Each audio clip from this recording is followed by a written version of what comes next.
Assalamualaikum warahmatullahi wabarakatuh. Dalam rumah tangga, pemberian nafkah merupakan kewajiban dari suami. Tapi bagaimana hukumnya jika istri juga ikut dalam mencari nafkah? Kira-kira apa yang melatar belakanginya dan bagaimana dampaknya terhadap keluarga? Bagaimana pula pandangan hukum Islam dan hukum positif mengenai hal tersebut? Yuk simak ulasannya berikut ini. Seperti biasa, sebelum lanjut silakan klik tombol subscribe untuk berlangganan, aktifkan lonceng pada layar Anda, dan silakan like video ini apabila Anda suka. Bagikan juga ke seluruh sosial media yang Anda punya agar video ini lebih bermanfaat untuk banyak orang. Nafkah merupakan kewajiban suami terhadap istrinya dalam bentuk pemberian materi. Dampak yang timbul ketika istri menjadi pencari nafkah utama ada yang positif dan ada pula yang negatif. Dampak positifnya adalah hifz mal, tercukupinya kebutuhan ekonomi dalam keluarga, terpenuhinya pendidikan anak, dan adanya interaksi sosial. Adapun dampak negatifnya antara lain, perilaku anak yang menyimpang karena kurangnya pendidikan moral langsung dari orang tua, suami maupun istri berpotensi melakukan perselingkuhan hingga berujung perceraian dan melalaikan tanggung jawabnya sebagai istri dan ibu rumah tangga. Dalam hukum Islam tidak melarang istri mencari nafkah asalkan tidak keluar dari syariat Islam.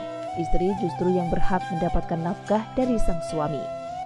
Hal tersebut sudah dijelaskan dalam surat Al-Baqarah ayat 233 dan An-Nisa ayat 34 yang menerangkan bahwa suami berkewajiban memberi nafkah kepada istri atau keluarga. Istri diperbolehkan mencari nafkah untuk keluarganya namun harus dengan izin suami, apalagi jika suami sudah tidak sanggup lagi mencari nafkah untuk keluarganya dikarenakan alasan-alasan tertentu. Meskipun begitu, sang istri tidak boleh lalai dari tanggung jawabnya sebagai ibu rumah tangga yang dimana harus melayani suaminya. Fenomena istri yang memiliki pekerjaan juga sudah ada pada zaman Rasulullah SAW, yaitu istri beliau Siti Khadijah, yang juga merupakan perempuan yang memiliki pekerjaan sebagai pedagang dan termasuk dalam saudagar kaya dari usaha perdagangannya tersebut. Dari hal tersebut dapat kita jadikan contoh bahwa istri yang baik itu bukan istri yang hanya pandai merias diri saja, tapi juga harus pintar dalam mengurus dan membantu suami mengurus rumah tangga. Dalam KHI dan Undang-Undang Perkawinan Nomor 1 Tahun 1974 Pasal 31 Ayat 1 dan 3 menjelaskan bahwa suami istri itu mempunyai kedudukan seimbang untuk melakukan perbuatan hukum dan berkewajiban memenuhi peran yang ia peroleh sesuai dengan kemampuannya masing-masing. Ini diungkapkan dalam pasal 31 ayat 3 Undang-Undang Perkawinan dan pasal 79 ayat 1 kompilasi hukum Islam bahwa suami berperan atau bertugas sebagai kepala keluarga dan istri sebagai ibu rumah tangga. Dengan adanya pembagian peran antara suami dan istri diharapkan kehidupan rumah tangga dapat terurus dengan baik. Juga dalam menjalankan sebuah keluarga, antara suami maupun istri harus saling mencintai, menghormati, saling setia, dan saling memberi bantuan lahir batin dari yang satu kepada yang lain. Pasal 33. Meskipun suami berkewajiban memenuhi nafkah kepada istri dan anak, namun masih terdapat kekurangan, maka istri dapat membantu meringankan beban suaminya dengan bekerja dan tidak melalaikan perannya sebagai ibu rumah tangga.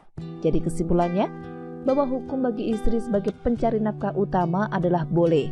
Perkembangan zaman yang semakin modern tidak menutup kemungkinan bagi perempuan yang memiliki pendidikan yang tinggi untuk mendapatkan pekerjaan yang layak, bahkan lebih baik daripada laki-laki. Dengan peran istri sebagai pencari nafkah diharapkan dapat meringankan beban keluarga sehingga krisis ekonomi dapat teratasi. Akan tetapi yang harus tetap diperhatikan adalah istri tidak boleh lupa menjalankan tugasnya sebagai ibu rumah tangga dan menghindari hal-hal yang dapat menimbulkan konflik antara suami istri yang mengakibatkan permasalahan dalam rumah tangga. Kecuali jika alasan istri menjadi seorang pencari nafkah utama adalah karena suaminya malas bekerja. Ini tentu saja berbeda. Hukumnya adalah berdosa bagi suami jika memang dia tidak mau bertanggung jawab atas keluarganya dan justru istrilah yang harus menjadi tulang punggung keluarga.